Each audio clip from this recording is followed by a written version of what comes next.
I love that. I feel like we should be a gospel. I said to Stephen, everybody now prepare. Come on, people. It's one of the few times we get to rock out in church, and it's okay. Prepare. When have you prepared for something? Thought you had it all down?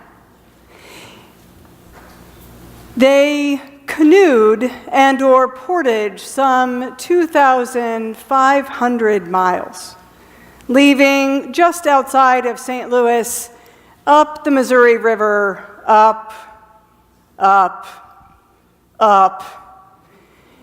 7,373 feet, I said miles at the 8 o'clock, is the elevation of Lemhi Pass, where Lewis and Clark were sure that they would get to the top of that point and look down a little small slope before getting to the Columbia River, right there, and take it all the way downhill till they got to the Pacific. It didn't work out that way. They were prepared for what they assumed to be real, but that wasn't actually what they found. Instead, when they got to the top of that pass, eager for the downhill part, they instead saw mountain upon snow-covered mountain, terrible mountains, one person put it.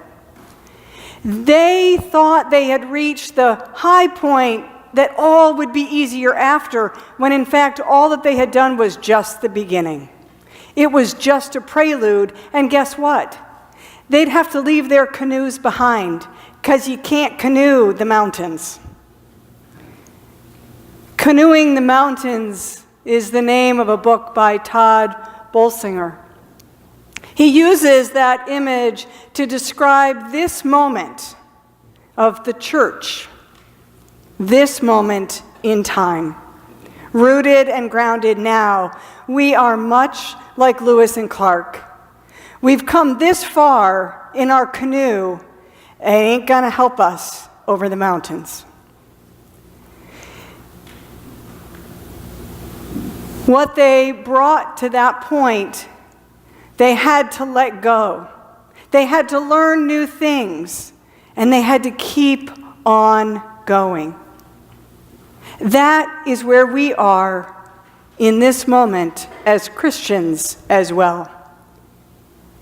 Because you see, what we've known up till now in the church is sort of the force of energy, the action going this way.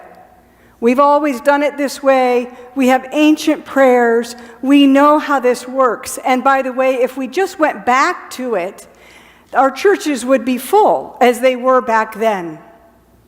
And there is a strong human pull to go back to what's familiar, what we know. It worked. Why did we abandon it?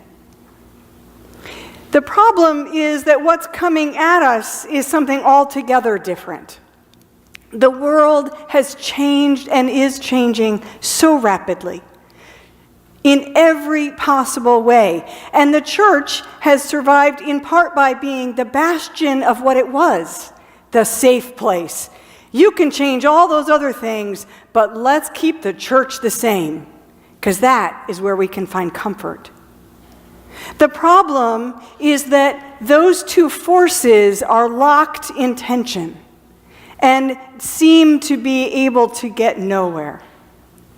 But the Spirit of God is one of courage and hope, as we lit the candle this morning. The way of Christ doesn't get stuck in opposites. It works in threes. The Trinity is for a purpose. And the third force that comes in is our trusting that our God is not there and not there. Our God is right here, drawing us forward together with a whole new thread. If you think of a braid, it takes three to tango. Well, whatever. You get the idea. And the third force is movement in love, in the Spirit, trusting that we can come to new ways of doing and being that are relevant today, that have threads of yesterday, but that are really geared for tomorrow. It takes incredible courage to move in this way. And let me tell you, it's messy, it's ugly, it is uncomfortable. But we are not alone, because that has always been the way of God. We aren't new. This isn't a new thing God's about. God's always about the new thing. Just look at scriptures for today. You have coming this way, Baruch means blessing. And you have this beautiful vision of Israel and the people of God being a light to all, and this incredible, triumphant, joyous. And that is being met in the day of John the Baptist with what? Oppression, empire putting over, money and politics and power and religion squeezing and pressing. Hardly what Baruch has envisioned. And in that wilderness, in that middle of nowhere, where the powers that be are named and the blessing is held close, comes what? The Word. Initially, the Word to John, and then the Word made flesh. Love embodied. And it comes through as that third force. And it's not a compromise that gets reached, unhappy as it may be. Instead, a whole new movement is birthed, a way forward. Jesus doesn't come in our midst to have armies overtake and take us back to some past glory day. And neither does he forget all that's come before, but he reinterprets and moves us into a whole new way of being. And he says, you are it. You are loved. You are included. You are a part of this, each and every one of you. Those who thought they were in and those who thought they were out, it doesn't matter. God calls and loves each one of us. And for what? So we can be comfortable? So we can have a good life? No, so that we can be love in the world. God calls us to love in the world, to break forward. It isn't about satisfying our needs. It's about seeing that God is already filling us to overflowing, and that we have the opportunity to spill that love forward and be swept up in it. We are standing where the church and the people of God have stood over and over and over again. Even the early church had this same problem. We know what it's like with Jesus in our midst, and then Jesus' death and resurrection, and Jesus doesn't leave us there, but the Spirit comes through and says, go, be this light in the world. The level plain doesn't come because someone mows down the mountains. The level plain comes because we have the courage to learn new skills, to not give up, to let go, so that we can be faithful to where God is leading us. That is what it means to be Christian. That is what it means to be people of faith. It is to be drawn forward, empowered by Christ with hope. But that doesn't feel very comfortable.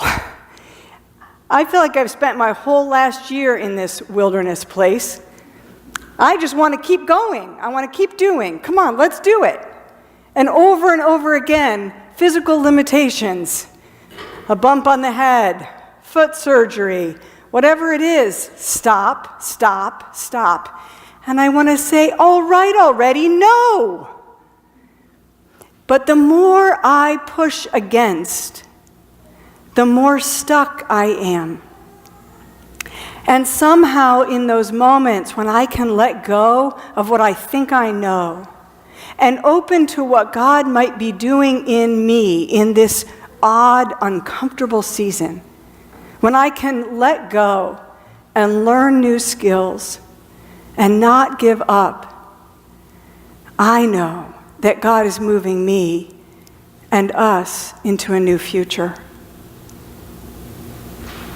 If you look back in the course of your life, I suspect you've had that happen again and again and again.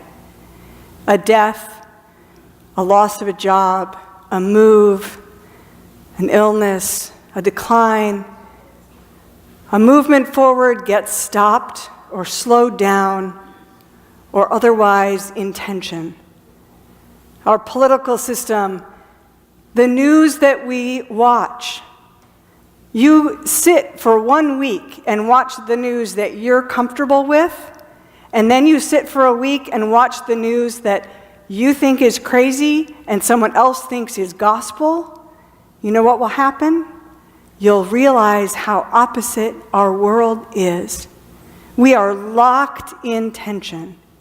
And we are convinced that the other side, whoever the other side happens to be, is the enemy, is the problem. The law of three, the advent of preparation, throws that out the window. Both are necessary, but neither one is sufficient. It is only when that third force comes in that breaks the logjam that something new happens. Some new way of being. The problem is that we don't know what it looks like right now. Maybe not as an individual, you might not. Certainly not as a community of faith. Here at St. Simon's, we're wondering what's next for us. How do we live into this beautiful identity statement? What does it mean to celebrate God's love for all and to embody Christ in the world? What does that even mean for us as a community? And we don't know what it means to do this in the world. But we do know some things.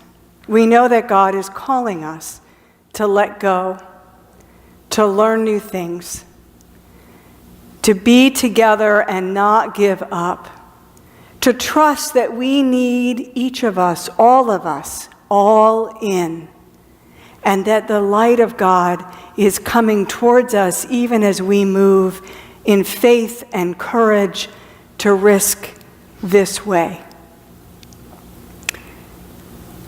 There's a beautiful picture on the front of the bulletin of children coming towards embodying what we yearn for. Don't we wish we lived in a land, in a world where there was joy, where there was delight, where there was love and enough for all? If we yearn for that future, we need to trust that we are able to let go of what we knew so that we can learn together how to forge that world. May we have the courage to bear the light of Christ, even as the light of Christ is coming in our midst. May we be people grounded in hope and set free by courage. This day and always, may we let go, may we learn new things, and may we never stop, so that the kingdom of God may be in our midst evermore and more.